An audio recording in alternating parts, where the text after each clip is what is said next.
and then we'll get started. While we're waiting on that,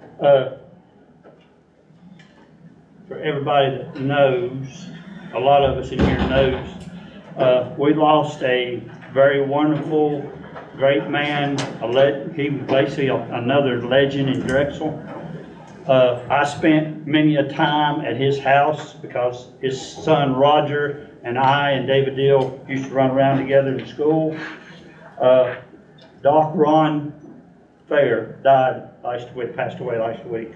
And as we do our silent prayer, silent moment tonight, please remember Roger and Rhonda and Dale, the family, the whole family in that part. I called him Mr. Fair one time, and after that he told me, he says, son, just call me Doc. And that's what I done. So, you know, he was a good man, good Christian man, good man of the community.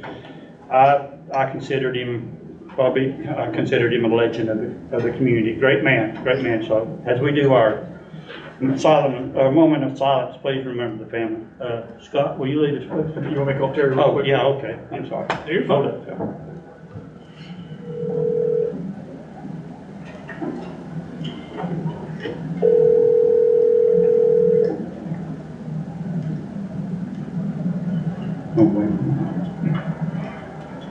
Hello? Hey Terry, it's Bill Carroll. You still good to meet? Hey, man. Yeah. All right, you're on speaker.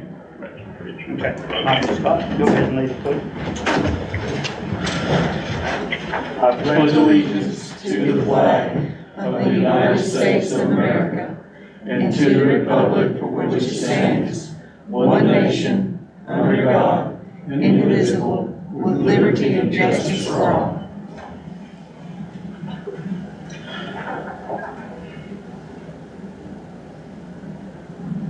Thank you. Thank you. Okay. Approval of the regular meeting, the special meeting, and the closed session. Do I have a motion? Does anybody need these minutes read? No? Do I have a motion?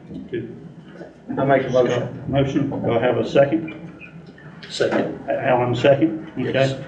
All in favor, say your name, and so Terry will know. Scott Coe, aye. Alan Dorito. Terry? Terry, you all right? Tim Franklin, aye. All right, thank you guys. Okay, we have no public comments tonight, correct? Correct. Okay, good. Okay, unfinished business, Drexel Heritage Property Update. Yeah, I'll be going over the Drexel Heritage property updates. Most of this I've already emailed and we've discussed in past weeks. We did get some engineering estimates back based on our construction plans and documents. And as with many projects that have happened the past few years, construction costs have steadily increased. So those costs are a little higher than we initially expected. So I am working with our Alliance Consulting team on some value engineering to see if there's areas where we can save on those costs, as well as looking into other funding sources that may be available. Sometimes with projects like this, if there's additional funding out there, when you've got a project this close to construction, it's a little easier to get it. So we're working on all that. Regardless, we'll be moving forward with bidding very shortly. We just wanted to take a quick time out to make sure we kind of knew what we were up against with those cost estimates. So we will be moving, and once I have a new date set up for that bid opening, I'll of course let the board and the public know. The second item under Drexel Heritage Properties Update is I had a meeting with the Development Finance Initiative. They are I guess a private firm that is housed under the School of Government here in North Carolina at Chapel Hill. And they specialize in looking at vacant properties that are either owned by towns or partnered with private entities that want to work with the town. And they help to determine what the best use per the market is for that site. So this was there was no strings attached here. It's kind of a conversation with them. The North Carolina Department of Environmental Quality was on the call, and they said they'd be willing to pay for this initiative for the town if we were interested in pursuing it. And my thought was that given that the front portion of the property is a smaller portion and also close to Main Street, I thought that this would be that parcel would be a good parcel to maybe look into this initiative. and see if we'd like to partner with them in finding out what the market deems is necessary to be built on the site. I think the rear portion should be held for the industrial user that we want to get because of how large it is and also the access to the rail line. But the front portion of the property being a brownfield, there may be some opportunities through this initiative. So given that there was really no strings attached and it wouldn't cost us a dime, I thought I might get a feeling from the board about whether we should, pursue this and if I should go down this road or if we should just stop here and not worry about it. And I was going to open it up to discussion and get a consensus on what we thought about that. Anybody got any questions? It would still be industrial. Correct. It would still be the same zoning purpose. There's a potential, at the end of the day, there's no strings attached. So if they came to you and they said, hey, we think it'd be great to be industrial / whatever, you could still say, well, we want to stick to this, right? If it's not gonna cost us anything, I think we need to jump on it, at least get some guidance.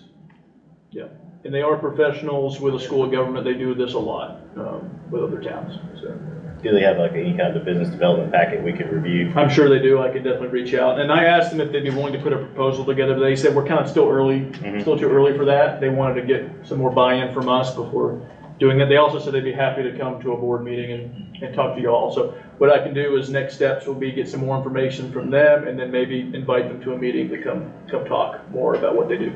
It's free, I mean, we gotta look into it. They can't come to the October meeting, maybe the November meeting. Yeah, I can see what their See schedule what their is. schedule looks like. Yeah. That'd be good. Will do. I just wanted to, before I wait, I didn't want to waste, anybody's time. I want to make sure that you all. You good with that, Terry? Yeah, I'm good, yeah. Okay. All right, that's all I have for Drexel Heritage. All right, new business, approval of Reed Street closing resolution. Okay, so as part of the Drexel Heritage redevelopment, we will need to close Reed Street permanently. Now, there will be a process in the future to potentially reopen a public right-of-way at the front portion off of Main Street, but we're going to treat that as a whole new right-of-way plan because the right-of-way is going to shift and there's a bunch of complicating things there. So per state statute, we of course have the authority to permanently close the street, but there are several steps we have to take which are outlined in this resolution, including adopting this resolution of the intent, setting a public hearing, which would be just at the next regular meeting, and then every week we will have to publish this resolution in the newspaper. And then on top of that, we have to post 2 signs on the street. And that'll, give plenty of notice to any concerned residents who will be allowed to come to that public hearing and to discuss, whether or not they think it's fit to close it, whether it's for the public interest. So this is just kind of starting that process to close that street so we can proceed with construction purposes. So I'll entertain any questions the board may have about that. There's no right-of-way infractions or anything that towns, it's not gonna cross over into anybody's property, I guess. Correct. No, it's all on our property. We have to notify property owners within a certain threshold. And I will also mention that, of course, any of our utility right-of-ways, all that stuff, we're still maintained. This is just for the road itself. It would no longer be a public road. We would still have utilities in the area and still have those right-of-ways and easements. The only thing we have, Scott, is that one house will need a easement, for the driveway to get in and out. Yeah. That's on. Yeah, thank you for bringing that up. So there is 2 exhibits for each end of the street. Obviously, the middle section would just be closed, but the far portion at Butler Hill Road, there is a private property that uses Reed Street to access their driveway due to the grade. We couldn't find any recorded easements. That was probably just some sort of either gentleman's agreement or they just did it. So I said, well, let's go ahead and get an easement for them because we don't want to impact their access to their property. So we plan on recording that easement, and that would, any property developer in the future, they'll have to maintain that easement so they can't cut off access to that property. These other 2 don't really have access to the road, do they? Correct, they don't. There's no other access on that road. How far back is this around this cul-de-sac? How far back in? I couldn't tell you exactly offhand. It won't be too far in though. It would be far enough in to access the industrial site beyond the creek. And it could change. It's just based on the development project and what ultimately comes to the site. Okay. All right. Anything else, guys? Okay, do I have a motion to accept the resolution for the Ridge Street closure? I'll make a motion. Motion. Okay. Do I have a second? I second. Scott, second. Scott, will you vote? Name, so Terry. Scott Coe, aye. Alan Reed, aye. Terry? Terry Young, aye. Tim Franklin, aye. All right, thank you, fellas. Okay, approval of the AIA project ordinance. Yes, I'll go over this one as well. So, as you all know, we have an AIA grant through the State of North Carolina Department of Environmental Quality. We need to adopt a project ordinance, which is just allowing me and other town officials to expend money and accept revenue for this grant. It's a non-matching grant, so no matching funds are required. So it's $350,000. So really all we're doing is establishing that fund to pay our bills as they come in from Gill Engineering, and also make our drawdown request to the state so we can get that money in there. This is a reimbursement grant, so we would pay up front out of this project fund of $350,000 and then submit those reimbursements and get those back into the account. So this is kind of just a step to get that established. Is this something that would have to be amendment as it goes on? Shouldn't have to be, as long as we stay within this project budget. We shouldn't have to amend anything. It would only become an issue if for some reason we were going to either overspend or fall short. Now, this has got to do with the infrastructure, all the water lines and stuff all through town? Is that Yeah, right? correct. So Will that have anything to do with the site, or is that separate? yeah, I mean, they'll be looking at all water line infrastructure. So really what these assessment and inventory grants do is they help us assess using the material type, the age of the line to our best of abilities, and also history. They help kind of measure where we see our problem areas where we need to invest into our water infrastructure, which it would include at the site. They also, as part of this project, which is going to be really beneficial for the town, they're doing a revenue analysis. So they will be looking at our water and sewer rates and whether or not they're covering capital project costs into the future. So at the end of this project, we're going to have a capital improvements plan for our water system, as well as a fund analysis, which will be useful. So kind of tell us where we need to change, get some new pipes, or what we need to do. Exactly. Okay, guys, anything else? Terry, you have anything on that? No, I'm good. Okay. Anybody else? Okay, do I have a motion to accept the approval of the AIA project? Make this motion. Motion, do I have a second? I'll second it. Second. Okay, take Terry second. Yeah, All right, Tim, if you'll start us off with the. Yep. Tim Franklin, aye. Terry? Terry Young, aye. Alan Reed, aye. Scott Coe, aye. All right, thank you, fellas. Thank you. All right, presentation on by the Drexel Museum.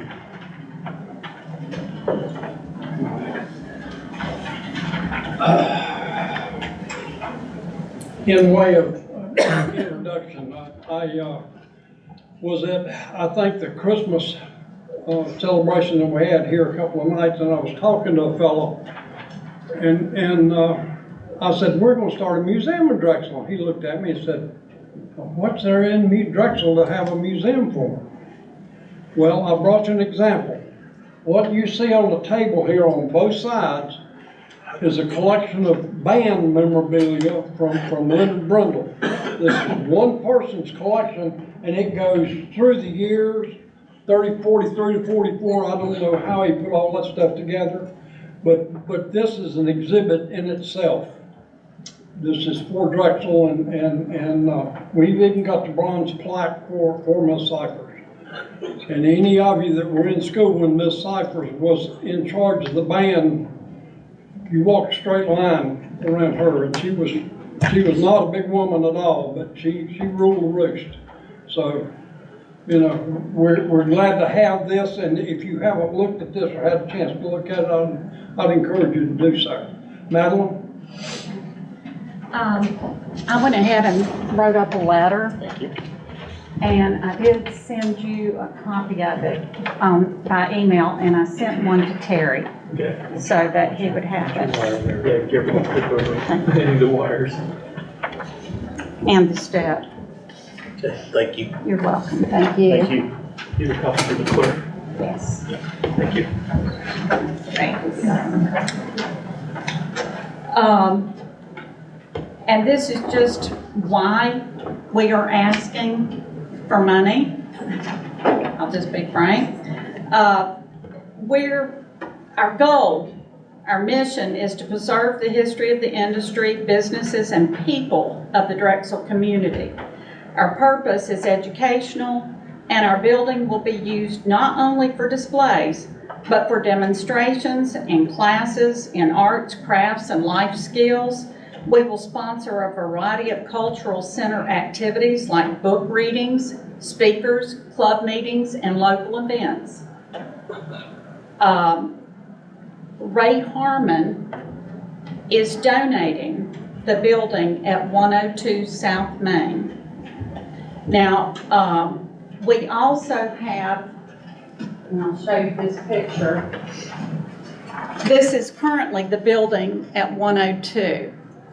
And just to be frank with you, it was built in 1907, and I'm not really sure that anything has been done to it since 1907. It is in bad shape. We have had contractors and engineers come evaluate it and look at it.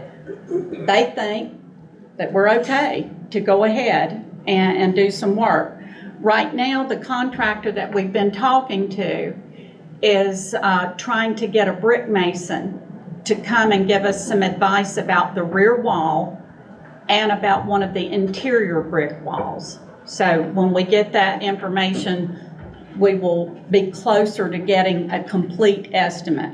We've had two estimates anywhere between $200,000, $250,000 to completely renovate that building.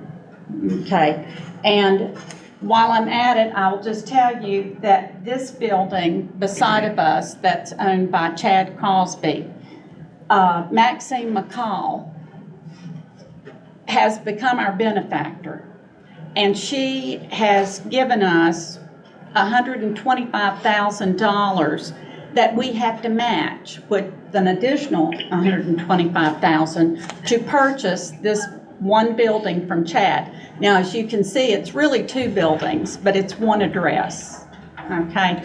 So consequently, what the museum will be able to do is give the town of Drexel a new look and a new purpose, because that's three buildings in that one block of downtown buildings that will be the Drexel Museum. Okay. Our first meeting as a committee was on January 20th of this year. And in a very short period of time, we've completed our bylaws.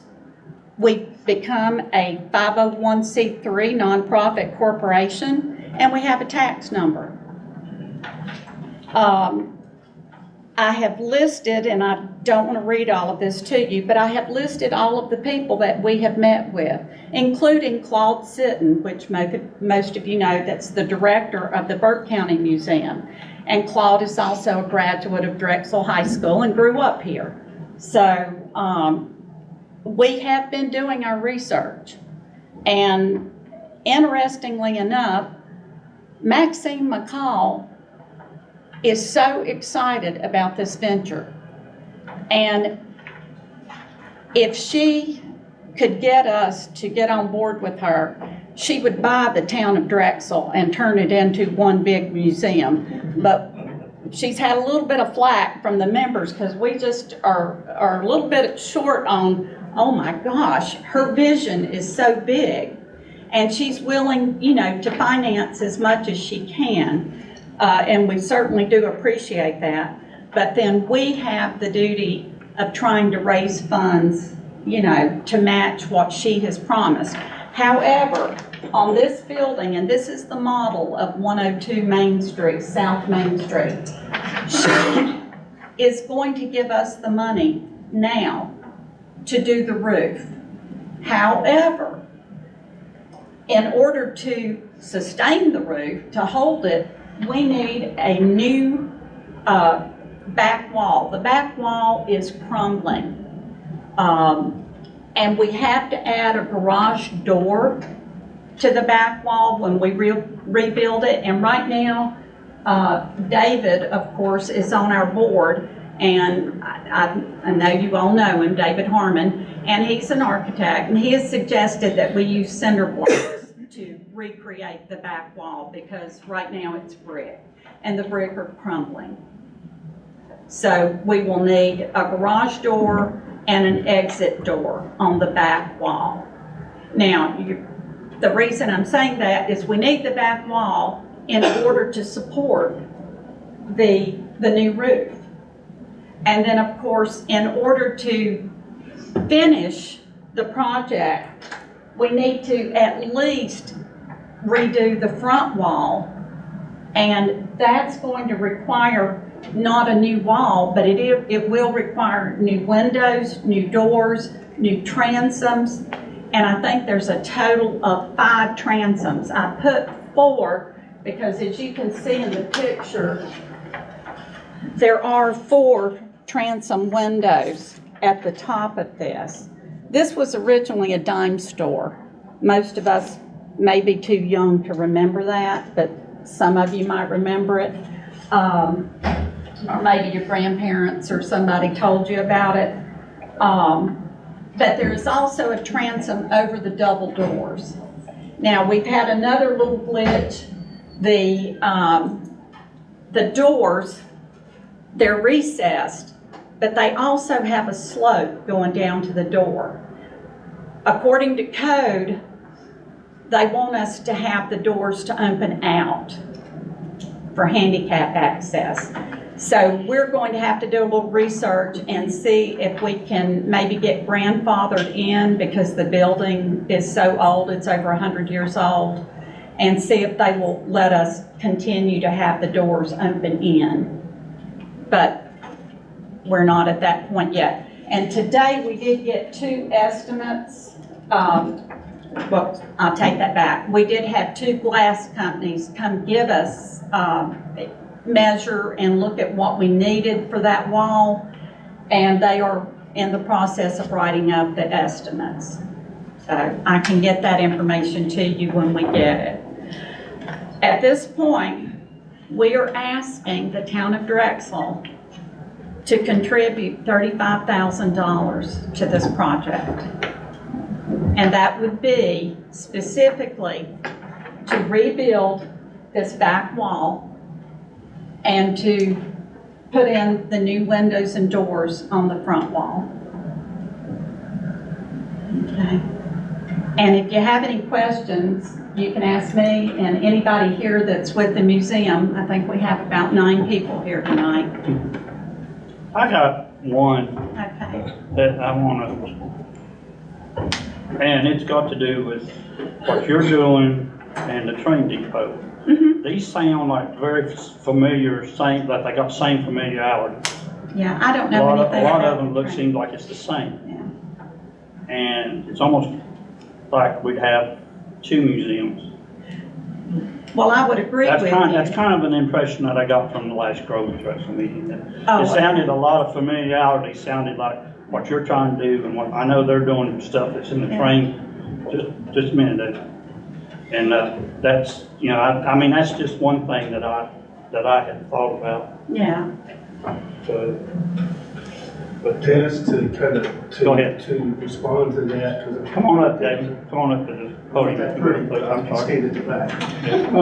I am part of both groups. The difference is, this is museum historic oriented in basics. The train depot, while it's still young and in its infancy, is more about a cultural center. It might have a stained glass guy in it. It may have things that similar in fact that with the students, you know, how we bring them down and tell them about Drexel and things like that. But it would be an area that would be a variable. It could change dramatically in what we use it for, not just history, but also function. So there would be opportunities for meetings, opportunities for cultural events. It's really cultural in its interest, in its identity. So that's kind of the difference. We're going to push, and correct me if I'm wrong, Don, this is more about where we're from. Culture Center is more about what we're doing now and how we can bring people back downtown. Well, I think when you look at grants and the things that we want to do with the museum, you are correct in that we will be a cultural center, because that's what history is. It's part of our culture here in this small town and where we came from and where we're going. There will be, I mean, my first knowledge about the train depot was at the Grow with Drexel meeting also. And there would obviously be some overlap. However, I will say this, and I don't think Kathy knows anything about this, or any of the other board members, but Maxine McCall has already talked to the History Museum about later, and she's looking at like 7 to 10 years down the road, replacing the old depot. But she wants it to be exactly like it was. But that is something that is in her heart and that she would like to see done. I'm just giving you that information. You can take it for what you want. And that's something that I'm sure Grow Drexel could talk to her about. There's an apartment above the Cosby side, right? Right. What's the plans for that?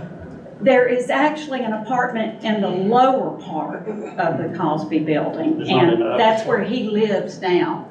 There are, David, do you remember how many rooms are upstairs? Is it 3 or 4? I think it's 4 upstairs. Okay, and there's a bathroom upstairs and there's a bathroom downstairs. The apartment basically takes up this building right here, which is the old library. And it goes all the way through. So that's all an apartment. And then there's steps in the back. And the steps to get upstairs, they're not actually in the building. They're separate. You have a separate entrance in the front to get upstairs. And what we have talked about is using those rooms to rent as office space for people who might just need a small office and a place to work, but would have a downtown access. So that would be more business for the town of Drexel. You guys got anything? Tim? Quick question on the quotes. Is there, can the board have access to those to review, or would you guys be willing to provide those quotes to us? Absolutely. To review, just for informational purposes? Mm-hmm, absolutely. And we're waiting on the quotes now, so. Maxine is looking at a 5-year plan to complete both buildings. She wants them completed and up and running, but we are trying to get it together before that. Okay. Even if we could just take like the smaller building and get it going, that would be a start so that people would know that we're here while we continue to work on that $125,000 that we have to meet on the Chad Cosby building. But since this building comes at no cost other than to fix it up, and I say fix it up, it's a lot more than just fixing it up. We're basically rebuilding the building, but keeping the facade. Can I ask a question? I thought the last thing that we heard was y'all were gonna, do a room in the community center as a part of the historical museum for you guys. I mean, that's the last we heard here. That's been thrown around, discussed, but we haven't got past the discussion stage on that. Okay. Okay. One of the things that we are doing, we're gonna talk with Lisa about doing it's what they call a museum without walls. And just to let people know that we're collecting things, we have got a china cabinet that was built by Drexel Heritage Furniture. And we were going to see if Lisa could work us just a place for that china cabinet, so that we could label it and put pictures inside of it as a display of Drexel Heritage and the Drexel plant here, the #1 plant. And just so people would know, these are the kind of things we're working on. Yeah, another question I have, thank you for taking the time to answer. Utilizing public funds for this, how would this, I know we've mentioned a couple things in the letter I just read. Can you go into any more detail on how this would directly benefit or affect the citizens of Drexel in greater detail? I see it on here that, there's gonna be some classes and some social events and things like that. But can you go into any kind of greater detail for utilizing the public funds to develop this project? Well, personally, I don't live here in Drexel. I live in Hickory. Okay. But I grew up here. My parents grew up here. My father grew up here. My grandparents, their house is still standing as you come into Drexel. My grandfather donated the land for the cemetery. And for the past, I would say 20 years, when I come into Drexel, it's kind of a sad thought for me, because when I lived here, when I was growing up, Drexel was a vibrant, active, close-knit town, and I miss that. And I would like to come back to Drexel, even if it's just to visit, even if it's to work in the museum. I would like for people to come to Drexel and say, oh my gosh, this is what small town living is about. And when I think of the industry that you're trying to bring into Drexel to replace the industry that we've lost, what is there about Drexel as it stands right now? And I don't want to take away from Grow with Drexel, because I think what they've been doing is marvelous. And I happen to also be a member of Grow with Drexel. But it takes the whole community to get the town back on its feet.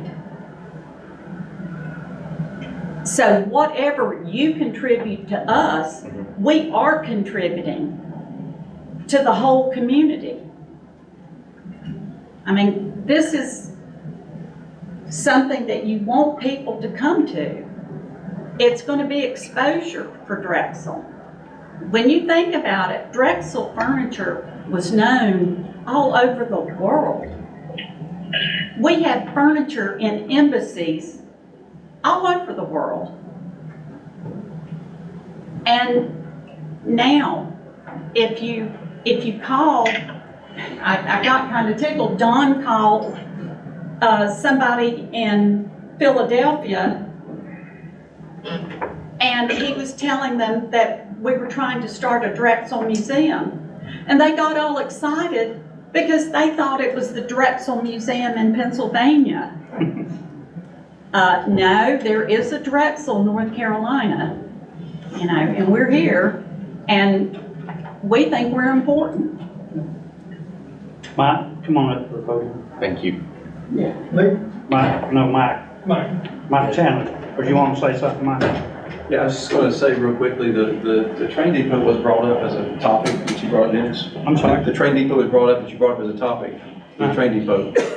With that train depot, there's 3 words we're capitalizing on. That's number 1 is to rebuild a historic building. That's the only region of the past we're looking at. Is to revitalize our town, which we feel like would encapsulate the town, starting Arvo Huffman, starting right there, would be a building down here that encapsulates the town with a really nice building on bookends. To revitalize our town. And the biggest word for me and for us in the depot is to reach future generations. I know as growing up here all my life, I don't currently live here, but I hope that'll change in the very near future. I might be here. But growing up here was the greatest place to grow up ever. We might not reclaim the past, but we can truly reclaim the spirit of the past. And we want to have every project we endeavor grow at Drexel to reach the future generations. So that train depot, number 1 would be cultural arts in the sense we want to bring in artisans that will display their talents, whether it be stained glass, jewelry, woodworking, whatever. That brings revenue in because they're working, they're selling their goods while they're there, and it brings the kids to learn the crafts and trades as well. But it is bringing in artisans. And also as part of the train depot, you all know we believe the train is going to come through here within the next 5 years or so. Whenever it's going to be, it will come through here. We're pushing hard. We want a whistle stop in Drexel. And you can't get that without a depot. So we want that. We want people to stop here. And above all else, we want to draw people to this town to contribute to this town and revitalize this town, rebuild this town, and reach the future generations. I want a place where my kids and grandkids will want to come back to. And that's the push of the train depot in a nutshell. Now, we just know that we do support both situations, both the depot and the museum. We, as a town and the board, we support these ideas. But for one thing, Scott, do you have anything? No. I'm sorry, you got anything, sir? None, unless you want to ask a specific question. Well, yeah, I've got a few more in it. This is not in our budget, it's not a budget item. Correct, yeah. We didn't budget for this, obviously. I don't think it had come about till recently, the past month or so. We do have those $2,500 grant facades that we do budget for, but that's just $2,500 per property. But other than that, we don't have anything budgeted for this. So any desire to contribute to this request would require a budget amendment out of the general fund, and we would have to consider that among other things. But, Okay, I'll ask you something. We used one of those grants on the painting. How often can they be used? like we have up to 4 per year. Okay, No matter who applies. okay, But it's designed, at least per the application, it's designed for 1 per property. okay. I don't know how strict we've been about that, but that's what we're doing. Application. In total, we budget $10,000 of grant facades per year. Terry, you have anything? No, all the things that concerns me are we going to be obligated if any other club comes in and asks for money? Would we be obligated to give an individual club another donation? Right. That's the only thing that concerns me about it. Yeah, right. And another one of my concerns is, if we were to approve this for the museum, what do we tell R.O. Huffman Center, or what do we tell somebody else for this third week? Because I don't want to say this to be mean, but I'm going to say it anyway. This is a Grow with Drexel project. It's not a Town of Drexel project. We have a few other priorities that are higher than these priorities are, and one of them is that community center, and the other one's the site, along with the other stuff that we have. And if we had this $35,000, that could do some great improvements at the community center, at least there, if not somewhere else. But, you know, it's a, you know, it's not a town priority, it's not a town, I mean, it's within the town, and we understand that. And it's just not a town priority, it's a Grow with Drexel priority. If that makes any sense to you guys. It's not Grow with Drexel. I'm sorry? Grow with Drexel and Yeah. We are two separate. Yeah, well, Drexel Museum is still not a town, you know, it's not one of our priorities with all the other stuff that we've got going on. And as a matter of fact, David is here. Have you got your assessment together yet? Are you still working on that? I'm still working on it. I was just talking to Lisa. I'm going back on Friday, but unfortunately, I am now an official member of downtown. Yeah. So been working hard down there, I know I that. met every citizen of downtown Drexel that just stopped by to say hello and tell me what they know about the building, but I'll have it all in the next couple of Have you been able to get with Terry? I know you're wanting to do I that. have not had a chance to get with Terry yet, and that was one of my questions was to follow up with him, and I'll do Yeah, that. after the meeting, get with me and stuff, and we'll get with that. So that's kind of my feeling. I mean, we like to support the Grow with Drexel and the Drexel Museum. We like to support our things that are going on in town. But we have other priorities that's way higher on the board than these. And I don't know, I guess I can sound like the evil one, Scrooge or whatever. Well, you but don't have a vote there. yeah, I don't have a vote regardless, but that's just my, you know, and I'm not putting nobody down or trying to say anything bad. I just feel like the town has other priorities that are way higher and more important than these. And, you know, if anybody's got anything else to say, and if you guys got anything you want to say, that's fine too. Does anybody else have anything? Yeah. We haven't seen anything in town for such a long time. But we, you know, Grow with Drexel kind of started the ball rolling. I mean, David bought a building, we're getting a restaurant, we're talking about a museum. I mean, you know, it's things to better this town and to have something to bring people to town. We don't have anything to bring anyone into town right now, not one thing. The restaurant we're hoping will, David's business, but right now, we don't have any reason for anybody to come from Morganton or Valleys or anywhere to Drexel. Well, do you understand where we're coming from, that $35,000 would be more beneficial for the community center or somewhere else than it would be? I understand that, And and, we actually, I'm gonna say we don't have it right off, do we? What's that, 35,000? Well, we don't have it budgeted. Yeah. Yeah. And that's, I agree, they need it, we need a lot of stuff here, and, I know everybody's trying to pursue grants Yeah. and do what they can, you know, Yeah. to get money. you are a private nonprofit, right? Yes. Have you applied for any grants to help out with this, other than Maxine? Well, Maxine was an offer.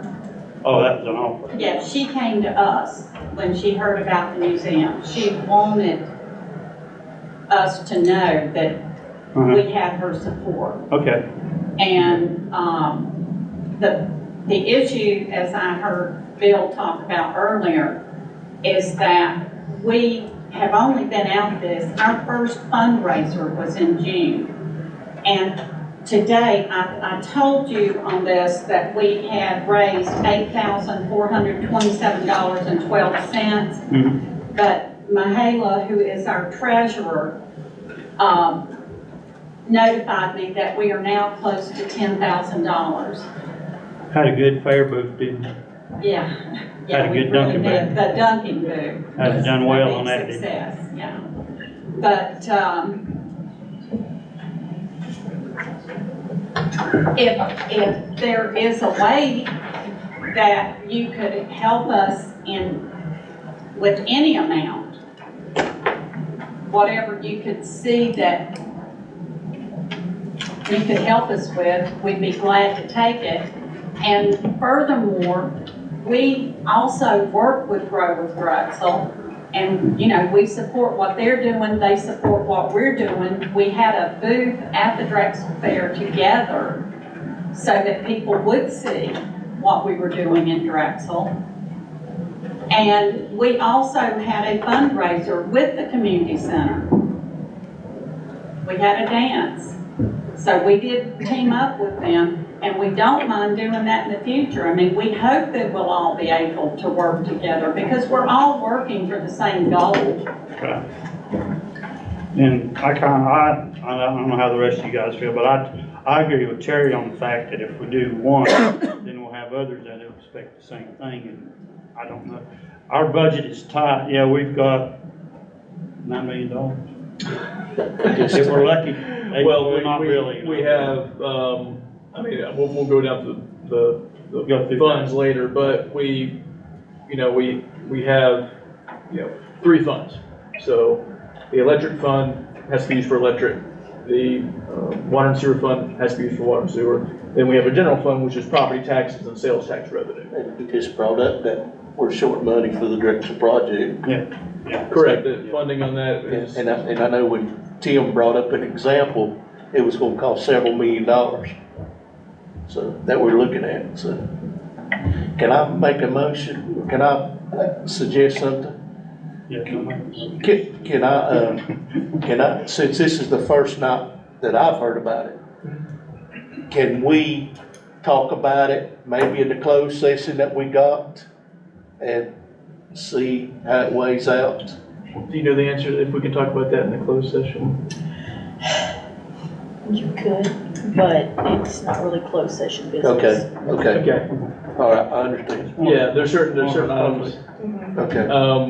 But there's nothing to stop you. I mean, it's completely up to the board. I know Alderman Franklin had mentioned maybe seeing some quotes and some more information. Yeah. As your manager, I think that's probably a good step, is to get some more information and see what the costs are. And then we can always put it on the agenda for next week. I was gonna suggest to her that maybe she wanna write in for the grant, for the $2,500 grant. Facade grant. Yeah. Maybe, fill that out, application. Have you looked into any grants that would cover the $35,000 that you need? Or Well, part of it anyway, or anything like that? most of the grants that I have looked at are like a matching grant. I have only one grant, and I did talk to Bill about this. I sent him a copy of the one I was looking at. And actually, we have a meeting tomorrow. Our committee, that is our fundraising committee for the museum, we're meeting tomorrow at 1 o'clock, and we're starting to work on grants. Okay. What about the lady from Raleigh that come and visited that day? Actually, she was Is from that something different? Well, Her name is on there, yeah. Okay. But Yeah, Jennifer- she's from Asheville, but she has dealing with the Raleigh offices, right?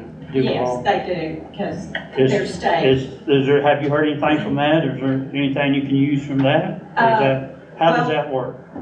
Jeff Futch, that we met with before we met with Jennifer, he's the regional supervisor of the North Carolina Department of Natural and Cultural Resources, the Western Office. He sent me a grant today. And so I just got it when we were on our way here. I looked at my email and he had sent it this afternoon. And I sent it to all the members that are on our committee for tomorrow and told them, this is one we need to look at. Yeah. Okay. All And right. I can send. If you can just get us some more information like Tim requested, and then we can kind of go over that and look at it. And anything else? Yeah, anybody? just make I think we can make a better decision for everybody with a little more information. Well, we really appreciate it. Thank you so much for letting us speak tonight and put in the request. And I will get that information to you. I'll make just another statement to him. I'm sorry. I'll make another statement. Yeah. So this is my freshman year in city council or government, and I'm learning a lot. I'm learning a tremendous amount. And my wife and I recently moved back here 2 years ago.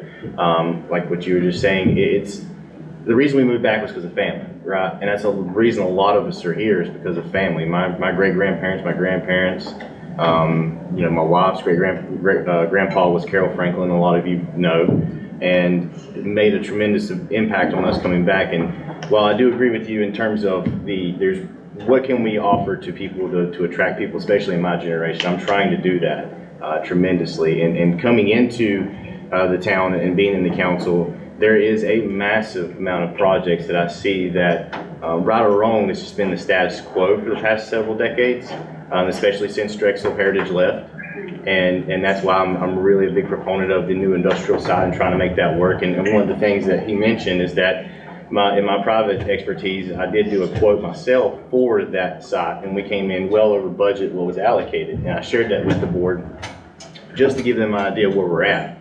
And so we're already underwater there. And so there's many projects already here that I see that need attention, especially with public funds and how short we are, because we don't have Drexel Heritage here anymore to provide that revenue stream that we're all used to in the past decades. But I will say this: I applaud you guys for coming here and taking the time, and I definitely want to look at more information and make a better decision. I think that's what we need to do, and it's our due diligence to do that. But I definitely applaud you guys for taking the time, looking at this, our history, and what you guys said in the back. That was perfect. What you said was that we can't bring back the past, but we can definitely capture the future and with the right decision. So we'll definitely look at some more information. But I definitely, my personal opinion, just being open and direct into who I am, I definitely see there's a lot of projects here in Drexel that needs a lot of attention that, right or wrong, has been status quo for several decades. So just wanted to say that. And if you have any questions, feel free to reach out.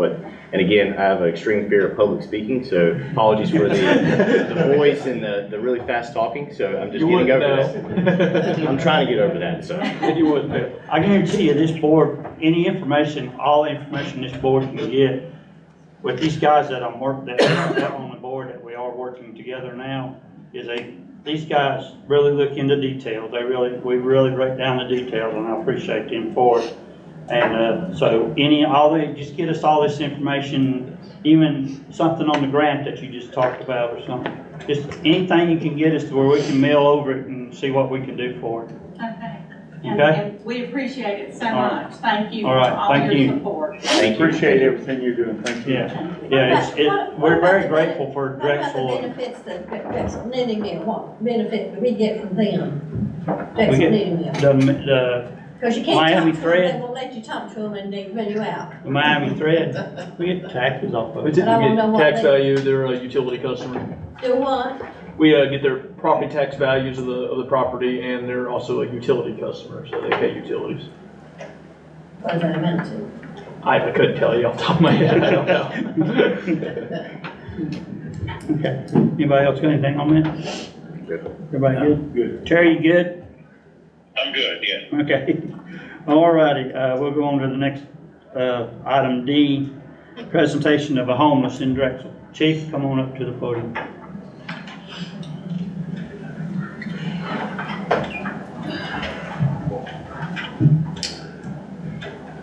Presentation may be a strong word. I can talk to my experiences so far, 2.5 years, what I've seen. And I did interview or talk to our previous chief to kind of get a feel of his 9 years on that subject. And what we've come up with collectively is we don't really have a big homeless problem here, not a big large camp of homeless folks. We do see some in singles and twos, couples. I have run into two people on the Drexel property that we're clearing who set up a tent before. I give them their options, option A, option B, as far as trespassing on town property. And we usually can get them moving. I work with Miami Thread. That was the only camp that I've seen when I got here. And they have a 16-acre parcel. It's mostly wooded, runs adjacent to the railroad track. Went out there, that was more of a camp that I'm used to seeing further out of town and when I was working with the county.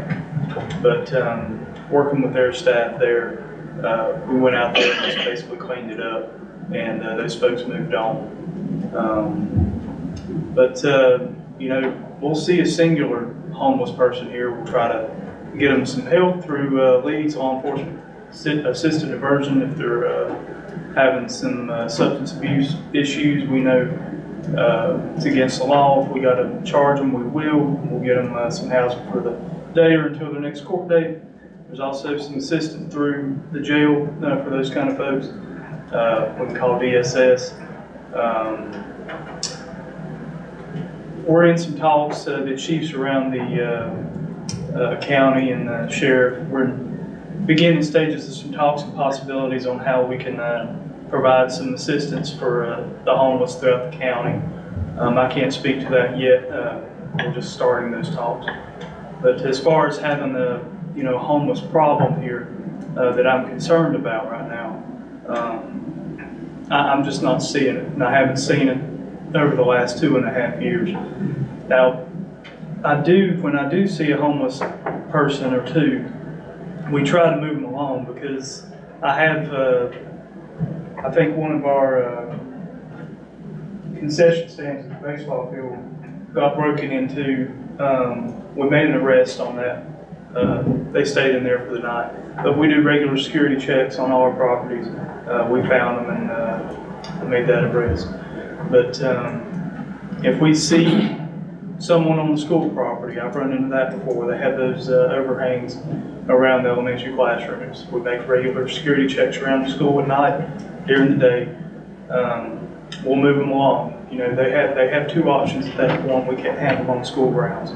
And I have escorted them completely out of town on foot before. But as far as a big problem here, we're not seeing it right now, unfortunately. So I know there at one time, there was a lot of foot traffic coming down Settlement Road in front of my house, coming back and forth up and down. And they were coming out of the woods from Habitat Lane, I believe, off of Habitat Lane. But I think that's all took care of right now. And that's probably the camp site thing you was talking about. that is the camp we were talking about. It's almost, well, I haven't really seen anybody in a while. But it used to be pretty regular up and down the street there at one time, walking. I do see 1, sometimes 2, but we do address those immediately. We'll try to find them family. If we got to transport them to some family, we do that. If they're breaking the law, we will make that arrest and get them some help immediately for the time being. Okay, all right, good deal. Anybody got anything? I will mention, Mayor, if I may, Yeah. also, just for the board's consumption, the Western Piedmont Council of Governments did start a homelessness response unit last fall, I believe. And their goal really is to get those who want the help ultimately. Some people don't want the help, but those who want the help they need. They have some public housing options. They also have connections with local nonprofits in Burke County, and they have I think it's still a test website that they're working on and working on getting it live, as well as getting accurate counts of the region for how many homeless population. So there are certainly public resources going towards this problem. We may not see it bad here in Drexel, thankfully, but that doesn't mean it exists in other places that we visit. But we have the cog to go back on if we need help. Correct. They have they have their staff. Some of them have been homeless and have been addicted to, drugs and know the problems that are out there. That's all I have. Chief, do you think it will get worse as Morganton and Valdez, if they start cracking down on it? Do you think it will get worse? I mean, they're going to go somewhere. It's hard to forecast that. I don't see them running here in droves. I think we're going to notice those problems on routine patrols. People do call it in around here. And if somebody walks through their yard, we get a call. So I don't see the problem just growing immediately to where we can't try to get a handle on it. Thank you. You're welcome. Thank you, Steve. Appreciate it. Okay, financial report, department report, financial report. All right, pass this one out to you if I may. There you go. Pass that down to the attorney. Thank you. Keep going to one more. Should be good. Okay. We'll start with the tax report that I think Kristen had passed to you earlier. So obviously we're early in the fiscal year still, but our levy collected sits at 67.1%, within 3 percentage points of last year's levy, so nothing too crazy there. I will mention we did get tax bills out a little later than usual because God bless Chelsea. She's been doing a lot of work trying to get this all compiled together, so it took her a little longer to get it together with the new financial software, but we did get those mailed out a few weeks ago. So that is all in the tax report. Now moving over to the budget variance report. This is as of August 31st, so we'll start with the general fund, and the totals are going to be on the second page there, revenue line item. So if we look at the year-to-date actual, our total revenue sits at $514,000, which is over our budgeted, again, due to that those tax revenues come in typically in the early part of the year, right, as we bill those. And they kind of slow down as you go through the year. So our revenues are looking good. As far as expenses go on the general fund side, we sit at $184,517 expensed right on budget, within a couple cents of budget. So we're good there. Moving over to the electric fund, again, total revenue year to date actual, we sit at $765,479, well above what was budgeted, and we did receive that capital credit from electricities that hit the bank account this past month. So it was a total of $362,000 for the electric fund. And our expenses sit at a total of $449,977 in expenses. Again, right on budget. That money does have to go towards electric. Correct. It's capital. Same as It's capital credit from electricities. Correct. Then our total revenue for the water and sewer fund year to date actual $130,087. Total expenses sit at $140,019. I will mention we're up a little bit in the expenses there because we had to rebuild a pump, which cost $25,000. Pumps are expensive, so that was a kind of an unforeseen expense, but we have to do that project. But fortunately, it was budgeted. We had to put some money aside for capital improvements to cover the cost of that. So moving now to bank balances. So our general checking set at 1.2 million, money market 215,000, money rate savings 8.3 million, and money rate savings recreation at 13,000. You'll see your various fund distributions and allocations on the right side there. I did have to make some changes because we did get our completed audit and stuff, which updated some of these reserve numbers and what we have available to spend. And keep in mind that some of this reserve funding could be, could be related to grant funding, the Drexel Heritage Project, and other things. We also was able to, we had a CDBG grant that was secured in 2017, and if you recall, the federal government was saying, spend it or we're going to take it back.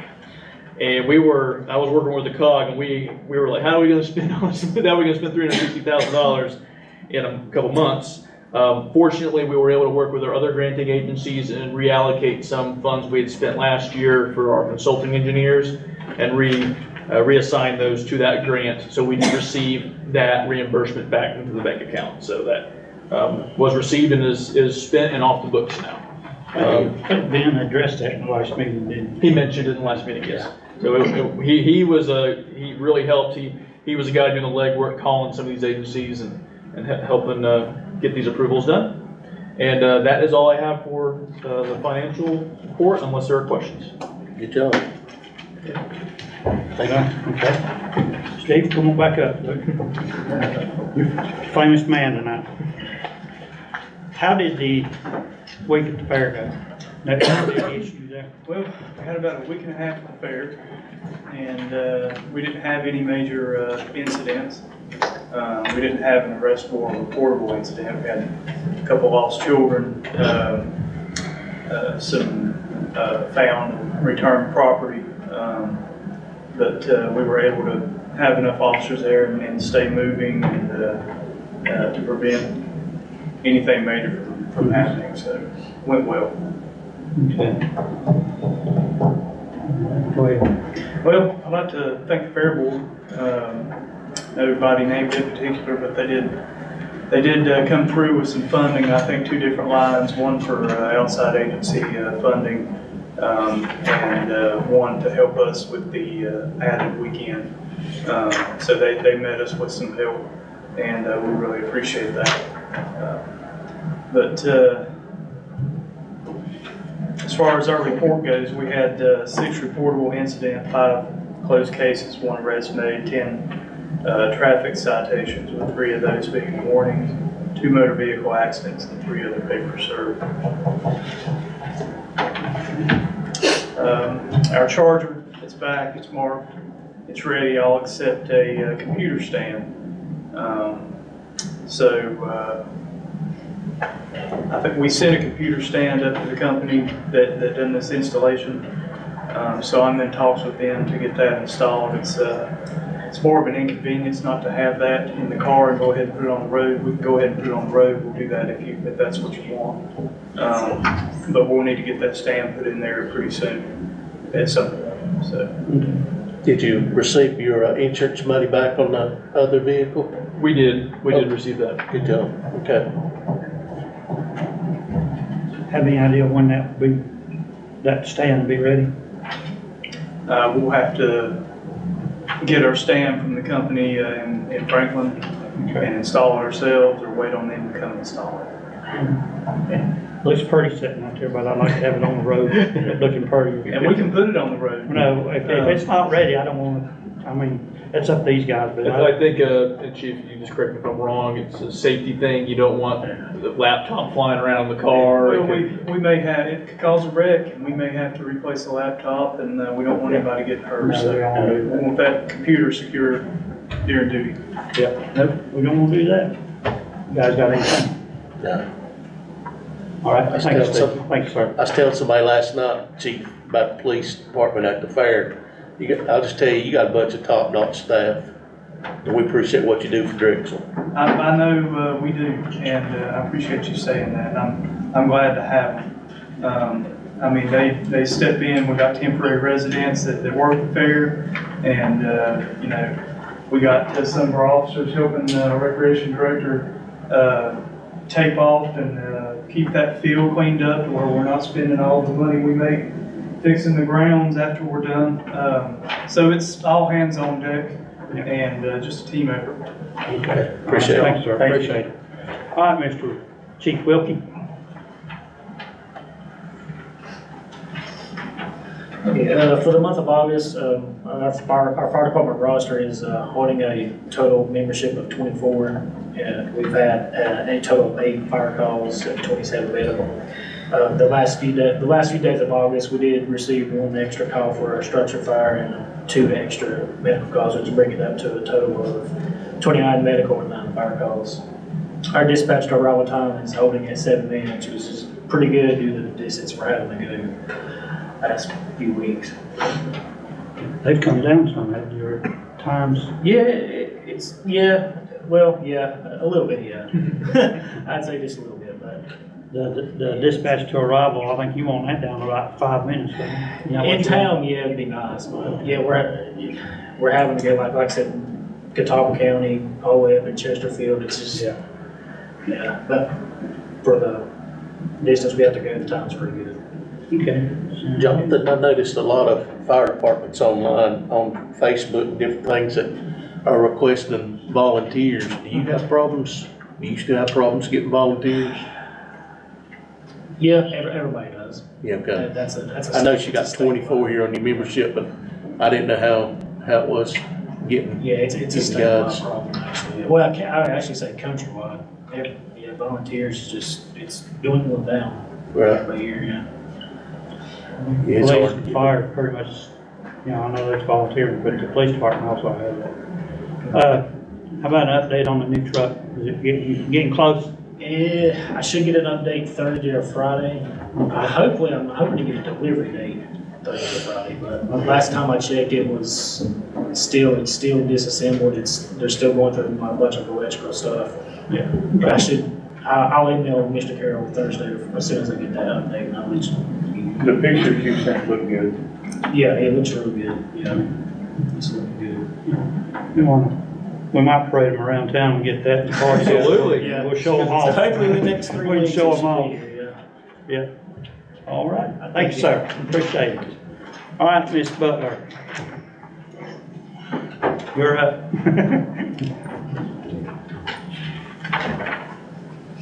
We had a busy month in August. We got a busy couple months coming up. We've been doing a lot of cleaning, painting, moving. If you hadn't been in to see the finished mural in the gym, one of the girls that worked for me did it freehand, and it's completed on that wall, all but putting up the words on it. She'll finish that this week, but it looks really good. If you hadn't been down there to see it. We had a big week, of course, the Fair Week parking. All my guys did a great job filling in where they needed to and getting everybody parked and not tearing up the field too bad. But we didn't have a whole lot of rain as we have in past years. We had our big school event in August, and we had over $4,000 worth of school supplies and book bags gave out to the county. Thanks to Case Farms and Country Cousins and a traveling soccer league that actually rents from our field. They all donated over $1,000 worth of supplies that was given out that day. So we've got a big month coming up. We've got Zumba, of course, and line dancing still that rent the gym out. We've got adult softball league that's going to start. We've got the adult indoor soccer league that will start. Adult kickball league that we'll have. We also have our youth football. We have all 3 teams fielding this year. We have all 3 age groups in our outdoor soccer league we're fielding, and we have all 3 cheerleading ages that we're fielding. So we're trying to get them suited as we speak. I'll show you guys all the new uniforms I've got with me. We're also we'll be renting out the gym to New Dimensions and Morganton Day School for their home volleyball games this year. So that will be going on Tuesdays and Thursday evenings. We have Faith Community Church Youth Group that will be using our gym on Sunday evenings. They'll have some kids in there from about 8 to 15 in the evenings. We have flag football as well. We have so far 6 teams in it and still signing up. We'll start it about the 3rd week in September. Our first football game of the season, home game, will be September the 21st, unless the county changes that. He's having to do some revisions. Our football jamboree, all 3 teams will be participating in it. It's at Eastburg High School. We have every Saturday booked in September for birthday parties on Saturday. Our big food truck event and music on the front lawn went fairly well. To be new, we got the word out. There was more people that came just for the food trucks. And then we did have some that came through that stayed for a while. I'd say we probably had 50 to 60 people that came through. So for a first time event, that was pretty good, I thought. Our gym windows have been completed, covered, all the metal is down, they've been covered. Roger is set, he's done spoke with someone supposed to come at the end of this week or next week that's gonna fix the roof that's leaking into the gym and also cover the outside of those windows where we covered the inside. He's getting the guy to cover the outside. Hopefully that'll help the air condition not run so hard, because they think that's why it's cutting off as much as it is. It's just overworking, so we're hoping that that'll help. We put a new concession room in the gym. We've renovated that back room, cleaned it out, repainted it. Is that where the boiler used to be? Is that back here in the back where the boiler? Yeah, yes, where you have to walk through another room to get to that, yeah. We've redone all that, repainted it, putting the rugs down, moving the stuff in it. Roger's got, the guy coming to put in a couple more electrical outlets, receptacles in there for us, so that will be done. Hopefully by next week that will be complete. Let's see, I think that's about it. Oh, we have our blood drive, September the 11th from 1 to 6. They will be out in the back parking lot. I have an online link, and I will email that out, and I'll post it on our website as well for that. But that's September 11th from 1 to 6 out back. And then the resurfacing of the gym floor. It will be set by the last week in September after the meeting. Yeah, after the meeting that we're doing in the gym. So we'll be set to do that. Okay. Your Zumba, line dance, all the stuff that's, where they're coming in weekly or, is that something you charge? Is that a monthly charge or a weekly? It is. The contract that they had, which was before my time, it was 20% of what they bring in, and they have a sign-in sheet that they have to turn in. And yeah, they turn it in on a monthly basis. Okay. Is the churches and all them paying a little bit for the gym or? Yes. Okay. And that's all on a monthly basis? Okay. Don't forget the Hera trip to Oh, senior citizen. We had our senior trip to the Cherokee Casino, which was a really, really, really good time. Do you have any big winners? No, I don't think so. I think I everybody took left. 40 and came home with nothing. Usually the way it goes, Miss Sue. So, but I've got, I wanted to show our new uniforms that we have been, every penny that's been turned in and done. This is our new basketball uniforms. Oh, wow. They're reversible Pretty. with the shorts. And we have our new cheerleading uniforms.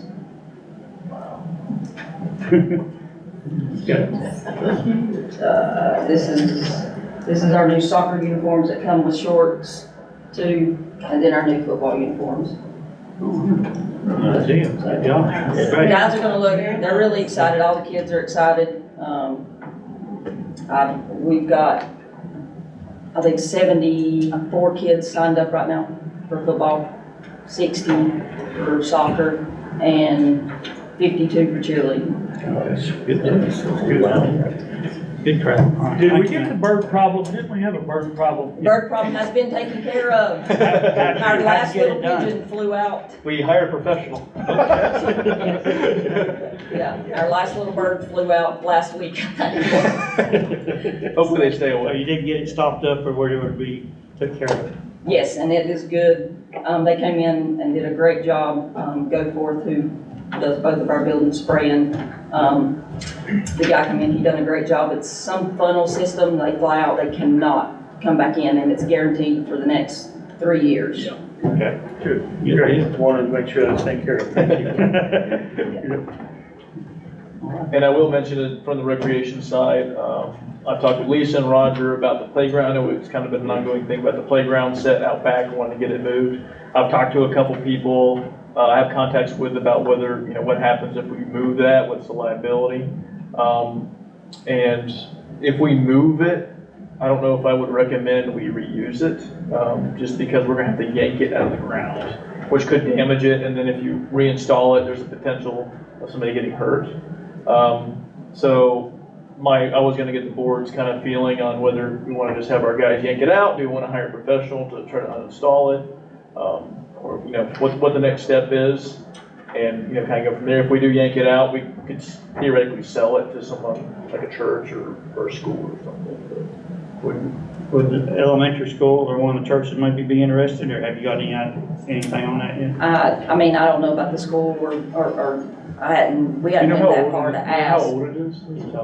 It's old. Oh, it's Yeah. way before my time. It's old. Yeah, they recommend, just from my cursory knowledge of playgrounds and inspections, they recommend switching them things out every 10 years anyways, just because of some of the failure points on them. It's way more than that. And it's been in the sun the whole time. It's bad. I have a lock on it now because I just don't want any kids in there I right don't now. want to give It's it to just somebody not- and it not be worth it. And somebody else, maybe just. And did I send you that quote where they said that they would take it up? I don't Or did- remember seeing it, but we can touch base. Okay, all right. I have one that I had somebody just come look at it just to have. You got anything, Terry? I was gonna tell you, believe it or not, that was $36,000, not including the fence. Okay. 36, Terry, you remember when it was bought? What year was that, Terry?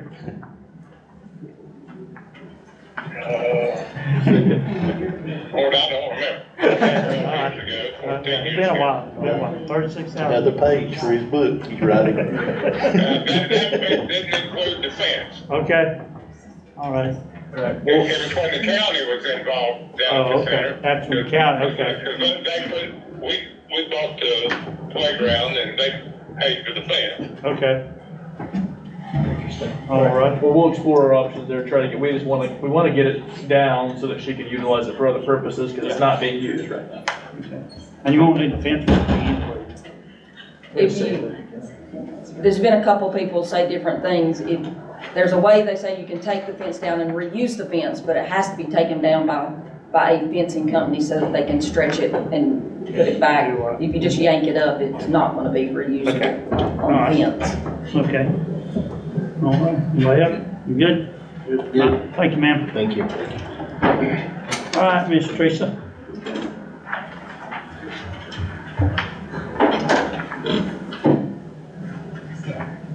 Well, the planning department's getting busier, so, and it's all, some of it's good and some maybe not so good.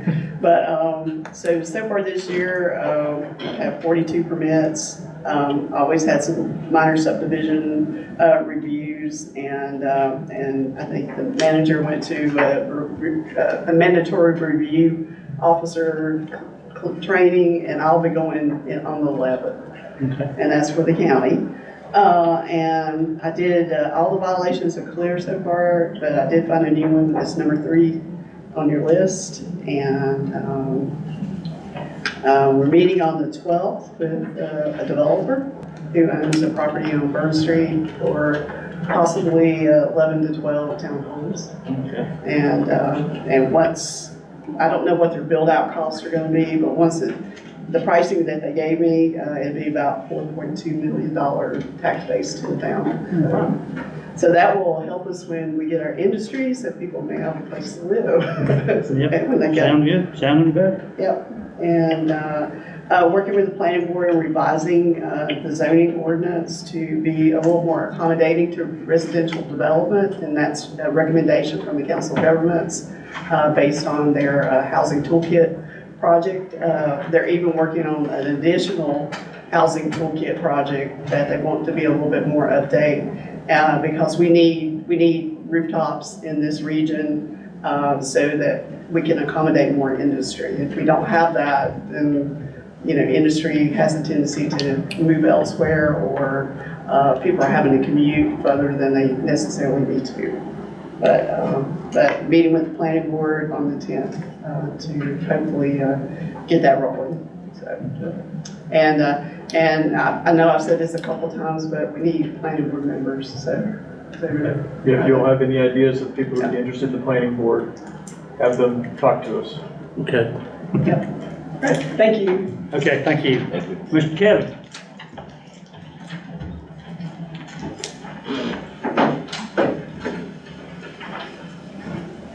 Try to streamline this. Seems like it's been a little long and big shoes to follow.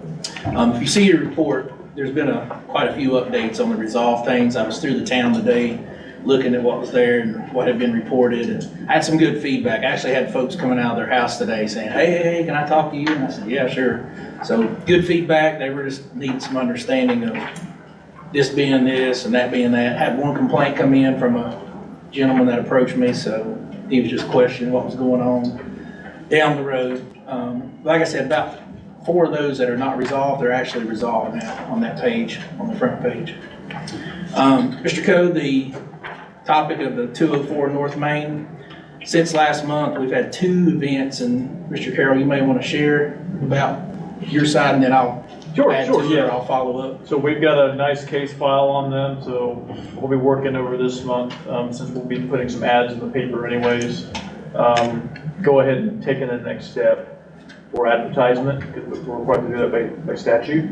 And that will kind of initiate that process for the board to consider things down the road, whether we demolish or whatnot.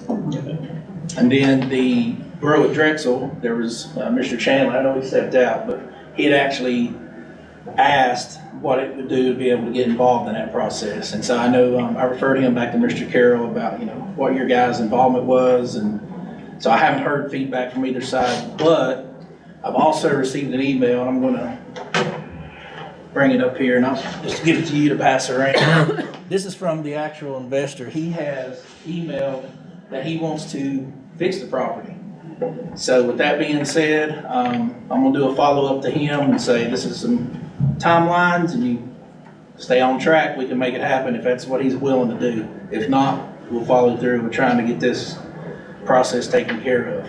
There's no way that house can stay there. It's pretty rough. There's no way he can do anything to that house. I actually talked to the potential contractor, and he said it does need a new foundation, but it is possible. And he's a good builder, so it's if anybody can do it, he can. Yeah, and it's a whirlwind, it looks like, but these are some steps that are taking place during this whirlwind. Did the people live there tear it up that bad? To my knowledge, I have no idea who lived there. Since I've been on board, no one has. I will say this, the builder said the guy bought the property sight unseen, and he couldn't figure out why. But I think we'll, in my opinion, consider this separate. We're going to continue with the code enforcement case, and if he makes action and starts doing some things, then that's fine. But we're going to proceed because we can't go with somebody's word, especially when it's set in this condition. Bingo. That's why I said, if he starts and continues, so be it. If not, then we'll have to continue. It's like you've been busy on Hill Street. Hill Street's been resolved as of today. They've done really well. Good deal. Good job. Good job. Thank you for following up on that. Yes, sir. Yes, sir. Anybody else got anything? Good. Okay. All right. Thank you, Kev. You're welcome. Thank you. All right. Where we stand at? Get back in Okay. Have you got anything, Mr. Wilcox? or- Not as of today. If he has anything to report, we'll table it for next meeting. Okay. Yeah, and commander report, your turn. Yeah, so a couple things, couple important dates. I talked with Kathy Oliver. She gave me a call earlier in the week, and some of her colleagues down in Cherryville who have some connections with the Fox News, WJZY, I think it is, Channel 46. They're planning on doing stories this week, the 5th and 6th of this week, on Mr. Will Perkins and the barbershop. I believe, my understanding is that they'll be filming this week mostly, won't be any live stuff. But potentially, if all the information stays the same, broadcast on September 25th here in Drexel about the town, just kind of highlighting, some of the positive activities going on here. And you might get quarreled on the 10th. We'll see. But I'm going to follow up with those journalists to see what they need from us, if anything. I seen the one they did at Cherryville. It was real good. That video. That's Mr. Dave Cherryville. Yeah, Mr. David Day. Yeah, David Day. Real good. I think he come in, he's the one come and talk at one time. Yeah, back in January. Grover Drexel didn't. And he was partly behind the hero banner stuff, the hometown hero banner. Got that going. Yeah, we've definitely been borrowing some ideas. He's named us, which is good. Yeah. Well, he was a Drexel boy too. So. And then our regular meeting will be October 1st, so a real early meeting this coming month. And the Western Piedmont Council of Governments Policy Board meeting will be in the R.O. Huffman Center Gymnasium for the board at 6 p.m. on the 24th. That's a Tuesday night, so make it if you can. Dinner will be provided. No charge. No charge to y'all. No, I had that earlier. That's all I have, Mayor. Okay, alrighty. We have a reading for a closed session, pursuant GS 143-318.11. To consider the performance of an individual, public officer, or employee, to discuss the potential expansion of industry and to maintain attorney-client privilege. So, do I have a motion to go into closed session? I'll make a motion. Do I have a second? A second. All right, Scott, you want to start? Scott Coe, aye. Alan Rito. Terry? Terry, Tim Franklin, aye. All right, you want to, thank you, folks. Thank you, folks. Y'all need to use the bathroom. Thanks, folks, for being